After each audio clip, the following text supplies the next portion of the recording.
So hello guys, मी आहे Tina. Welcome to my mini blog. तर गाईज आता झाली आहे सकाळ. So good morning everyone. तर आज आता जॉबला सुट्टी, पण जॉबला गेल्यापासून एक चांगला हॅबिट झालं आहे माझं सकाळी लवकर उठायचं. आता मस्तपैकी उठले वगैरे, फ्रेश वगैरे झाले आणि आता चाय बनवायला ठेवली होती. आता चाय बनते.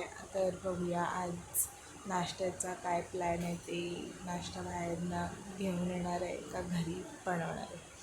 तर गाईज घरी तर काय मी नाश्ता बनवली नव्हती, बाहेरनंच बटर आणली होती. मग आज नाश्ता पप्पासोबत गेली, मस्तपैकी नाश्ता वगैरे केली. तर मम्मी दुपारी जेवण बनवायला गेली. आज स्पेशल होतं, आज घरी कोणतरी येणार होतं. कंटिन्यू राहावं, मी तुम्हाला दाखवेन. मग मस्तपैकी दुपारी माझा कॉमेडी एंटरटेनमेंट फॅब सिरियल बघत बघत मी माझं लंच केलं. दाल वडा खूप दिवसपासून खायचं मन झालं होतं. मग हर्षसोबत मी मस्ती करत होते आणि मम्मी जरा किचनमध्ये काम करत होती.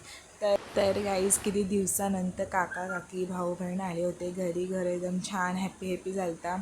मग संध्याकाळी आमच्या इथे झालं GPL, ते म्हणजे हा 4th इयर होता आणि ते पण जाम छान होतं. एकदम एंटरटेनमेंट असतं आणि छान वाटतं. आमच्या बिल्डिंगच्या खालीच असतं ते. तर काय तिथं मॅच वगैरे बघून आली, जेवण वगैरे झालं, तर काम वगैरे झालं, तर जस्ट फ्री झाली आहे. तर गाईज चला भेटूया आपल्या उद्याच्या नेक्स्ट मिनी ब्लॉगमध्ये. So do my channel subscribe, like and share.